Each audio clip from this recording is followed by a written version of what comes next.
जय जगन्नाथ मो दिवाकर दास आपण मानक प्रणाम करुच्ची। आज वीडियो रे आम्भे माने जानिबा जे मृत व्यक्ति मानकर अस्थि को आपण किभଳି भाबरे विसर्जन करिवे, केते दिन आपण माने घरे रखि परिबे, मृत व्यक्ति मानकर अस्थि को रखिबा ठीक कि नाही। तो आपण माने शेष पर्यंत वीडियो देखिले निहाती भाबरे जानि परिबे। अनेक लोक जानती नहीं जे मृत व्यक्ति मानकर अस्थि को बहुत दिन धरी से माने घरे रखंती आ जहा फलस्वरूप से दुख कष्ट भोग करती। आउ जो लोकर अस्थि रखि था से अतृप्त भली भ्रमण करती, से मोक्ष शीघ्र हो न था। तो से आम सनातन धर्म परंपरा शीघ्राति शीघ्र किभली भाव में आत्मार विसर्जन हो जाऊ, आत्मा वैकुंठ प्राप्ति हो समस्त लक्ष्य थाए। आत्मार कौन कष्ट न हो। प्रिय परिजन जदि चली जाती आपण कौन करती ना अस्थि को रखती। आगुरी समय थिला कहीं घरे एमती अभाव रही आ जड़े कहीं जदि मरी जाए से अस्थि को रखी दि जाऊला। आउ जड़े कहीं घरे मले बापा धर चली जाइछन्ति, माँ न मरिबा पर्यंत दुई जनकर अस्थि को एकदम नहीं गयारे विसर्जन करेंगे कि आपण गंगा नहीं पहुँचेबे। आउ से भली आर्थिक अवस्था ठीक नथिला। आ जो से माने एकुटिया केवल बापांकर अस्थि को लेकिन जाई पहुँचे खर्चांत होगापी चाहूनते। एकदम बापा माँ मले कि आउ कई जने मले अस्थि को नहीं एकदम गंगारे विसर्जन करेंगे, कहना गोटे थरे बापा माँ अस्थि विसर्जन सरीगला। एबे तो से अवस्था नहीं, आपण अस्थि को जमा भी बापा चलीगले अनेक लोक जानते नहीं, से माने माँ मरी ना तो से अस्थि को बापांकर रखती। आउ पूजा पानी तो दियंती नहीं, सेमती अस्थि को रहिला किछि दिन पर से अस्थि कुआडे मध्य उभान हो जिवो, काहेकि ना नानादी प्रकार दुर्विपाक बात्या बन्या सब अच्छी बेले बेले अस्थि मिले ना। तो से आप मन रखि था कहीं जड़े जदि घर चलीगला पितांतु तो संगे संगे आउ माँ मरवा को अपेक्षा करेंगे जे बापा मरी जाइछन्ति सांग होइकि ये अस्थि दुईटी जाक एककालीन विसर्जन कर, सेमिति केबे भी नुह। ये भूल कथा। अनेक कहते माँ मरी नहीं बापा को अस्थि कम पकईदेलु, सेमिति केबे भी करेंगे। जी गला बापा बंचिचन्ति माँ केमती गले, माँ जदि बंचन्ति बापा छाड़ी कहीं जाऊले। तेणु जितेबाला बापा स्वयं चली गले आउ अस्थि रखिले माँ सांगरे जीव, एमती कौन किसी कथा थाए कि जे संपूर्ण रूपे छाड़ी चलीगला आउ तार अस्थि रहिले कौन माँ सांगरे जीव। तो से आपण अस्थि को केबे भी घरे रखियंतु नाही। आउ आपण शीघ्राति शीघ्र यही अस्थि को नहीं आपण कौन करंतु ना विसर्जन कर। गंगा पर्यंत न जाई पारुछंती प्राची सरस्वती तीर्थरे मध्य आपण माने काकटपुर आसीबे। आ काकटपुर प्राची नदी रही, बनमालीपुर घाट रही। भक्तबंधु आपण पचारि बुझे आउ जो घाटरे अस्थि विसर्जन करा जाए से अस्थि विसर्जन प्राची नदी में आपण पकई पारे। बैतरणी नदी में आप अस्थि विसर्जन कर जाजपुर नाभि गयारे पिंड दान करें। तेणु ये कथा जिते शीघ्र हम से भल। तेणु भक्तबंधु आपन सिना अपेक्षा करते जे पर्यंत अस्थि विसर्जन होना से पर्यंत आत्मा छटपट होता है। तेणु कष्ट भोगन तार परिणाम स्वरूप घरे रोग कष्ट रही था। स्वामी स्त्री सांग हो आसी नथिले तो सांग हो केबे भी जीवेनी। तेणु ये मनोर भ्रांति को आपण छाड़तु। तेणु जी चलीगला से चलीगला से अस्थि को शीघ्र शीघ्र विसर्जन करदे। आउ विसर्जन करने बेले आपण मन रखि था एक माटीर पात्र बा कलशटी आनिबे, ताधर अस्थि को गंगा जल पैड़ पानी रे धोईदेवे। अस्थि को नहीं आपण कौन करेंगे ना सीधा सड़क अस्थि पकई जो तीर्थ को जी अस्थि पकई दे आपण कौन करेंगे स्नान आदि कर्म सारी पिंड दान करदे। भक्तबंधु तो से आपण मृतर आपण जो मृत परिवार जो रही से अनेक समय से व्यर्थ माने व्ययबहुल हुए खर्च जे मु पिंड दान गयार एकदम करी पैसा पत्र होने सेमि जमा अपेक्षा नहीं। गाँव पोखरी आपणकर नाल पोखरी से तीर्थ पालट जाए यदि आप शुद्ध भाव में से अस्थि को आप विसर्जन करते से किसी कथा नहीं। तेणु आपण किंतु गंगा नदी गया नदी रे अपेक्षा करी जमा आत्मा को छटपट करंतु नहीं। तेणु आप निश्चिंत भाव में कथा को मानिबे। आ तो सहित जदि आप रखि अस्थि आपणकर आ मिलू नहीं आउ आपणकर से चिंता करेंगे। आपड़ जो तीर्थ को जीवे सेठी आप प्रायश्चित अस्थि जेहेतु मिलूनी प्रायश्चित स्वरूप आपण सेठी पिता को आह्वान पूर्वक आपण श्राद्ध पिंड दे विसर्जन कर आसीपारे। से जो रखि अस्थि से माटी किसी नहीं आपण विसर्जन करें। भक्तबंधु तेणु एक कथा निहाती भाव में मानतु, वीडियो को शेयर करूँ आ चैनल जदि नुआ चैनल को सब्सक्राइब कर दिखाँ।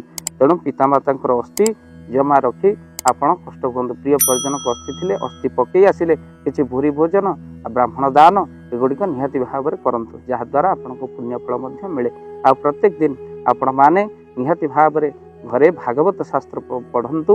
ଯାବତ ଦିନାନି ହେ ପୁତ୍ରମ୍ ଶାସ୍ତ୍ରମ୍ ଭାଗବତ ଗୃହେ ତାବତ ପିବନ୍ତି ପିତର କ୍ଷୀର ସର୍ପି ମଧୁଦକମ୍।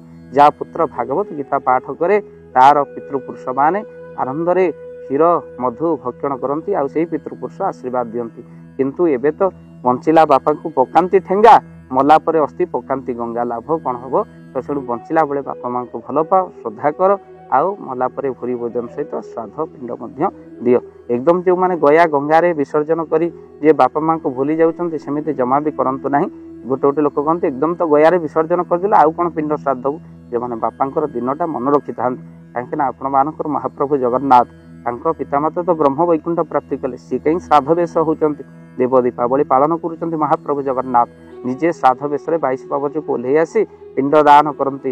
ଦେବକୀ ବସୁଦେବଙ୍କର ଦାନ କରନ୍ତି, ଇନ୍ଦ୍ରଦିମ୍ନ ଗୁଣ୍ଡିଚା ରାଣୀଙ୍କୁ ଦାନ କରନ୍ତି, ଆଉ କଶ୍ୟପ ଅଦିତିଙ୍କୁ ଦାନ କରନ୍ତି, ଆଉ ପୁଣି ଦଶରଥ କୌଶଲ୍ୟାଙ୍କୁ ପିଣ୍ଡ ଦାନ କରନ୍ତି। ଯେତେବେଳେ ଭଗବାନ ପିଣ୍ଡ ଦାନ କରୁଛନ୍ତି, ତେଣୁ ଆପଣ କାହିଁକି ପିଣ୍ଡ ଦାନ କରିବେ ନାହିଁ? ତେଣୁ ଗୟାରେ ମଧ୍ୟ ଅସ୍ଥି ବିସର୍ଜନ ପରେ ମଧ୍ୟ ପିଣ୍ଡ ଦାନ ନିହାତି କରନ୍ତୁ। ଶ୍ରଦ୍ଧାରୁ ସାଧର ଉତ୍ପନ୍ନ। ଦଶରଥ ରାଜା ପୁରାଣରୁ ଶ୍ରବଣ କରିଛନ୍ତି ଆପଣମାନେ। ଦଶରଥ ରାଜା କ'ଣ କଲେ ନା ବାଲି ପିଣ୍ଡ ମା ଜାନକୀ ଦେଇଦେଲେ, ସେଇଆକୁ ପାଇ ସେ ଉଦ୍ଧାର ହେଇଗଲେ। ତେଣୁ ସାଧଟା ଶ୍ରଦ୍ଧାରୁ ହିଁ ଉତ୍ପନ୍ନ। ଯୋଉଠି ଶ୍ରଦ୍ଧା ନାହିଁ ସେଠି କିଛି ନାହିଁ। କିନ୍ତୁ ଏବେ ସମୟ ଆସି ତୁମେ ବଡ଼ ପୁଅ ହେଇଛ ବାପା ପିଣ୍ଡ ଦିଅ, ମଝିଆ ପୁଅ ଦବ ମାର, ଏମିତି ଜମା ବି ସାଧ ପିଣ୍ଡକୁ ବାଣ୍ଟନ୍ତୁ ନାହିଁ। ନିଜର ସକ୍ଷମ ଅନୁସାରେ ଆପଣ ପିଣ୍ଡ ଦାନ କରି ବ୍ରାହ୍ମଣ ଭୋଜନ କରନ୍ତୁ, ଗରିବ ଅସହାୟମାନଙ୍କୁ ଦାନ ଦିଅନ୍ତୁ, ବାପାଙ୍କର ଦିନକୁ ମନେ ରଖି ବାପାଙ୍କୁ ପ୍ରଣାମ କରନ୍ତୁ, ଆଶୀର୍ବାଦ ଧରିବା। ଆଉ ବାପା ମଲା ପରେ ଭାଇ ଭାଇରେ ସାଧ ପିଣ୍ଡକୁ ନେଇ ବିବାଦ, ଏବେ କାଳର ବୋହୂ ଆସୁଛନ୍ତି ସିଏ ତାର ବଡ଼ର କରୁଛି ମୁଁ ସାନର କରୁଛି, ସେମିତି ଜମା ବି କରନ୍ତୁନି ଆଜ୍ଞା। ଆପଣଙ୍କ ବେଳେ ମଧ୍ୟ ସେମିତି ସମୟ ଆସିବ, ଆପଣ ପୁଣି ପିଲା ଜନ୍ମ କରୁଛନ୍ତି, କିଏ କହିପାରେ ସେତେବେଳକୁ ଆପଣଙ୍କ ପିଣ୍ଡ ପଡ଼ିବ କି ନାହିଁ। ତେଣୁ ଶାଶୁ ଶ୍ୱଶୁରଙ୍କ ପିଣ୍ଡ ସିଏ କ'ଣ ଆସୁଛନ୍ତି ଖାଇବାକୁ, ଆମେ ନିଜେ ନିଜେ କରି ଶ୍ରାଦ୍ଧ ପିଣ୍ଡ ନାଁରେ ନିଜେ ଭୋଜନ କରିବା କଥା। ତେଣୁ 1500 ଖର୍ଚ୍ଚ ହେଇଗଲେ ଏଥିରେ ଆପଣ ଜମା ପିତୃପୁରୁଷଙ୍କ ଆଶୀର୍ବାଦ ହେଲେ କୋଟି କୋଟି ଟଙ୍କା ଆପଣଙ୍କୁ ମିଳେ। ତେଣୁ ଶ୍ରାଦ୍ଧ ପିଣ୍ଡ ସଦାର କରନ୍ତୁ। ଆଉ ଶ୍ରାଦ୍ଧ ପିଣ୍ଡ ଦିନ ଘରେ ଶ୍ରୀମଦ୍ ଭଗବତ ଗୀତା 18 ଅଧ୍ୟାୟ ଗୀତା ପାଠ କରନ୍ତୁ, ହନୁମାନ ଚାଳିଶା ସୁନ୍ଦରକାଣ୍ଡ କରନ୍ତୁ, ଦେଖିବେ ପିତୃପୁରୁଷଙ୍କ କୃପା ନିହାତି ଭାବରେ ମିଳେ। ତ ଯେଉଁମାନେ ଘରେ ପିତୃଶ୍ରାଦ୍ଧ ଦିନ 18 ଅଧ୍ୟାୟ ଗୀତା ଯଜ୍ଞ କରିବା ପାଇଁ ଚାହୁଁଛନ୍ତି, ଗୀତା ପାଠ କରିବା ପାଇଁ ଚାହୁଁଛନ୍ତି, ହନୁମାନ ଚାଳିଶା ସୁନ୍ଦରକାଣ୍ଡ କରିବା ପାଇଁ ଚାହୁଁଛନ୍ତି, ଏହାର ପ୍ରଭାବ ବହୁତ କିଛି ପଡ଼ିଥାଏ। ତ ସେମାନେ ସ୍କ୍ରିନ୍ରେ ଚାଲିଥିବା ନମ୍ବରରେ କଲ୍ କରନ୍ତୁ, ଆମେ ପହଞ୍ଚିବୁ ଟିମ୍ ସହ। ଘରେ ଆପଣଙ୍କର ପିତୃଶ୍ରାଦ୍ଧ ଦିନ ସୁନ୍ଦରକାଣ୍ଡ, ହନୁମାନ ଚାଳିଶା ଆଉ ଗୀତା ପାଠ ମଧ୍ୟ କରିପାରିବେ। ତ ଯେଉଁମାନେ ଚାହୁଁଛନ୍ତି ଆମର ପିତୃପୁରୁଷଙ୍କ ଉଦ୍ଦେଶ୍ୟରେ ଘରେ ତାଙ୍କର ଶ୍ରାଦ୍ଧ ପର୍ବ ଦିନ, ପିତୃଶ୍ରାଦ୍ଧ ଦିନ ସୁନ୍ଦରକାଣ୍ଡର ପୂଜା, ହନୁମାନଜୀଙ୍କର ପୂଜା ଆଉ ଘରେ ଶ୍ରୀମଦ୍ ଭଗବତ ଗୀତା ପାଠ କରିବା ପାଇଁ ଚାହିଁବେ, ସ୍କ୍ରିନ୍ରେ ଚାଲିଥିବା ନମ୍ବରରେ କଲ୍ କରିବେ। ଏହା ଉତ୍ତମ ଫଳଦାୟୀ, ପିତାମାତାଙ୍କ ଆଶୀର୍ବାଦ ହିଁ ଆପଣଙ୍କ ଉପରେ ପଡ଼େ।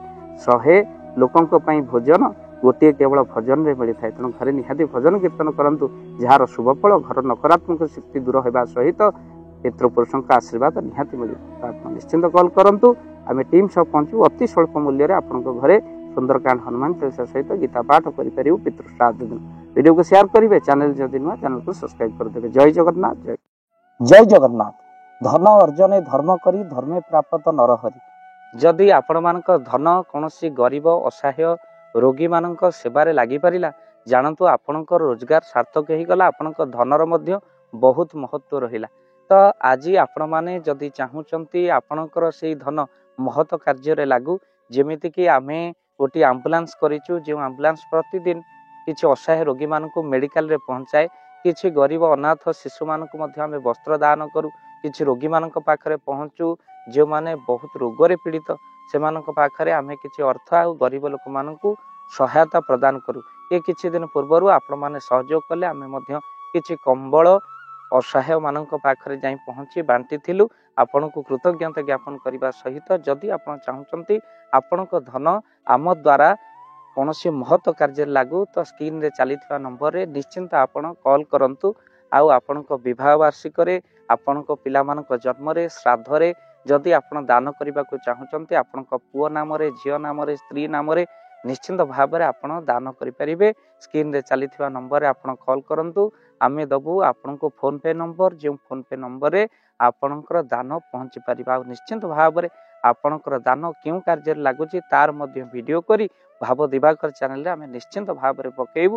ଆପଣ ଦେଖି ନିଶ୍ଚିନ୍ତ ଖୁସି ହେବେ। ତ ଆପଣଙ୍କ ପୁଅ ଝିଅ ବିବାହ ବାର୍ଷିକ ଜନ୍ମଦିନରେ ଯଦି ଆପଣ ଚାହୁଁଛନ୍ତି ଆପଣଙ୍କର ଦାନ ମହତ କାର୍ଯ୍ୟରେ ଲାଗୁ, ତ ସେଇ ଶୁଭ ଦିନ ମାନଙ୍କରେ ଆପଣ କଲ୍ କରି आमको फोन पे नंबर मागी पारे आम्भे मैंने आपको फोन पे नंबर दबु जो नंबर आप सहयोग राशि पठाई पारे निश्चिंत भाव में आपणकर धनर सार्थकता है।